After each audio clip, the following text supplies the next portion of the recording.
Welcome friends, welcome to Study Express, Learning Made Easy. This is Atri Shekhar, educator at Study Express. India China भाई भाई, आज इस issue पर हम लोग थोड़ा सा बात करेंगे कि कितने भाई भाई हैं। अभी जो भी कुछ भी हो रहा है ये बहुत अच्छा तो नहीं हो रहा है, बट ये कहीं ना कहीं एक दो देशों के बीच में, जो दो एनिमी नेशंस के बीच में जो कुछ भी हो सकता है यही सारी चीज़ें हो सकती हैं। बट इसमें दुर्भाग्यपूर्ण जो बात हुई, जो हमारे सैनिक मारे गए। जरा समझने की कोशिश करते हैं इस डायनामिक्स को, हमारे चाइना और इंडिया के बीच के रिलेशनशिप के। ये डायनामिक्स देखिए तीन इस ट्रायंगल पर रहता है। ये ट्रायंगल है एक मल्टीलेटरल एंगेजमेंट का, अलग अलग फोरम्स पे जैसे ब्रिक्स, एससीओ और इन सब पे हम एक दूसरे के ऊपर प्रेशर बनाने की कोशिश करते हैं। जब हम एक दूसरे से थोड़ा नापसंदी होती है तो हम लोग जो प्रेशर बनाने की कोशिश करते हैं, उसमें सबसे पहला हिस्सा है कि हम मल्टीलेटरल फोरम्स के जरिए एक दूसरे को एंगेज करने की कोशिश करते हैं ताकि हम दोनों पीसफुली अपने अपने सेक्टर में राइज करें। दूसरा जो इसका फलक्रम है, दूसरा जो सेक्शन है वो लाई करता है मिलिट्री कंसोलिडेशन पर। एक तरफ तो हम अपने आप को मिलिट्रीली इतना कंसोलिडेट करें कि हम दोनों ना लड़े, और दूसरी तरफ हम अपने दोनों को एक दूसरे को इतना ज्यादा एंगेज करें कि हम दोनों ना लड़े। चाहे ट्रेड रिलेशन हो, चाहे बायलैटरल कहें, चाहे मल्टीलेटरल कहें। जैसे मल्टीलेटरल फोरम्स की बात ना करूं, ब्रिक्स और एससीओ में हम बहुत ज्यादा अपने आप को एंगेज करना चाहते हैं, लेकिन चाइना भी अपनी दादागिरी करना चाहता है और इंडिया भी अपना वर्चस्व वहां छोड़ना नहीं चाहता, जिसकी वजह से हम लोग दोनों एक दूसरे को कहीं हर जगह पर बहुत सहमति से नहीं देख पाते। इसका सबसे इंपॉर्टेंट और तीसरा जो पहलू है, जो तीसरा हिस्सा है, वो है एक्सटर्नल बैलेंसिंग कहा जाता है।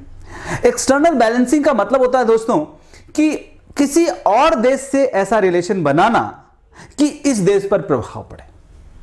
जैसे अगर हम यूएस से करीब जा रहे हैं तो ये एक्सटर्नली हम चाइना के इफेक्ट को बैलेंस करने की कोशिश कर रहे हैं, और चाइना पाकिस्तान से रिलेशन अच्छा रखना चाह रहा है या ऐसे देशों से जो हमारे फेवर में काम नहीं।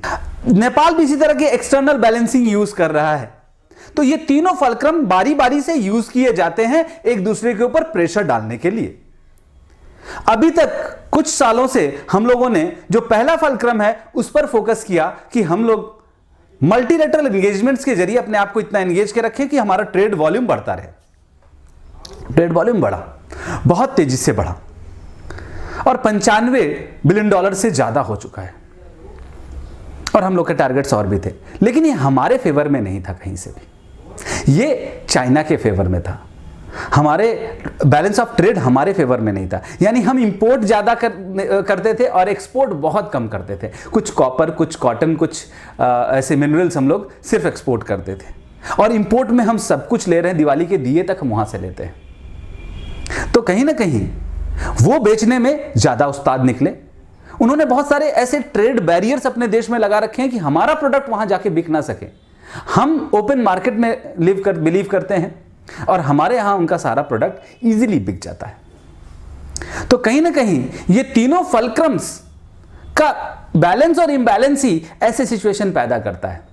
आज यूएस से उनका रिलेशन खराब हुआ, उनकी सैकड़ों कंपनियां आज धराशायी होने के कगार पर। अब वो नहीं चाहते कि इंडिया से भी हमारा ट्रेड बैलेंस खराब हो, इसलिए वो इंडिया के ऊपर एक इनडायरेक्ट दबाव देना चाहते हैं, और वो इंडिया को अभी एंगेज करना चाहते हैं बायलैटरल बातचीत में। और डायरेक्टली तो इंडिया बातचीत करेगा नहीं, क्योंकि इंडिया तो अभी यूएस के साथ है, यूएस उनके अगेंस्ट है। अगर हम चाइना से डायरेक्टली बात करने जाएंगे, हमारे रिलेशन यूएस से खराब हो जाएंगे। तो ये डायनेमिक समझने की कोशिश करिए। तो वो चाहता है कि इंडिया हमसे बात करे और हमारा ट्रेड रिलेशन इंडिया से ना बिगड़े। अब वो क्या करेगा, हमारे बॉर्डर पर छेड़खानियां शुरू कर दिया। बॉर्डर पर छेड़खानियां कैसे शुरू किया, एक तरफ गलवान, दूसरी तरफ नाकुला। दोनों तरफ से वो एग्रेशन में आगे बढ़ने की कोशिश कर रहा है। हमारे बहुत सारी जमीन पर वो आगे बढ़ रहा है। वो ऐसा ही करता है, वो पहले 2 कदम आगे बढ़ जाएगा, फिर एक जगह से 1 कदम पीछे चला जाएगा और एक जगह वहीं पे अपना खूंटा गाड़ लेगा। तो हुआ क्या, अल्टीमेटली उसको कुछ जमीन मिल गई। तो हमें लगेगा कि हम लोग यहां पे जमीन, वो बंजर जमीन करेगा क्या, वो बंजर जमीन का वो कहीं ना कहीं बार्गेन करने की कोशिश कर रहा है उन जमीनों के।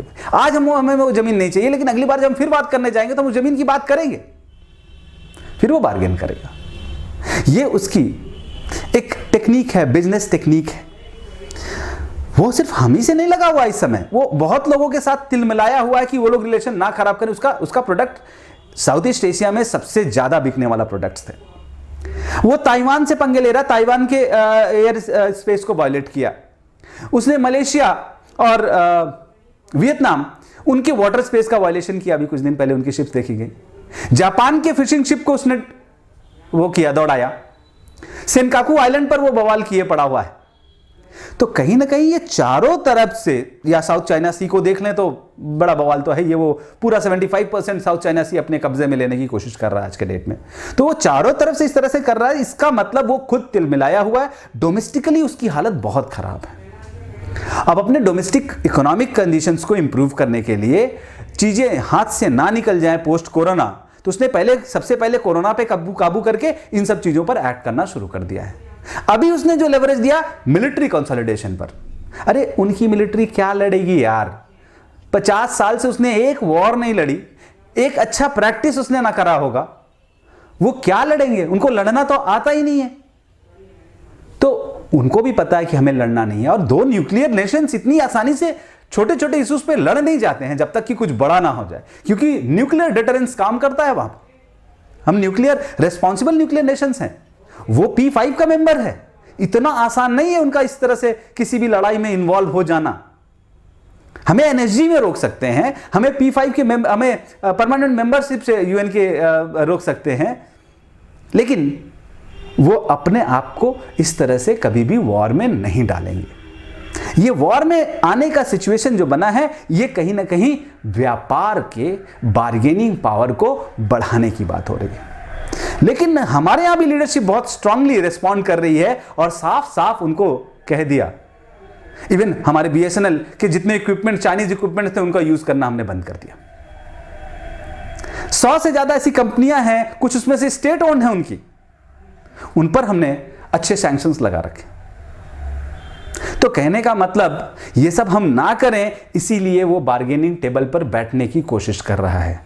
पर हमने इसको पॉलिटिको मिलिट्री डिप्लोमेसी से हैंडल करने की भी कोशिश करी है और काफी हद तक हम उसमें कामयाब भी रहे हैं। बस दुर्भाग्य ये रहा कि कुछ जाने हमारी बहुत इंपॉर्टेंट जाने, जिनकी वजह से हम अपने आप को गर्वान्वित करते हैं, गर्व महसूस करते हैं, ऐसी जाने चली जा रही हैं। दुख है कि ये छोटी छोटी अपनी चालों में कुछ माओ की गोद, कुछ पत्नियों की मांग सुनी करे जा रहे हैं।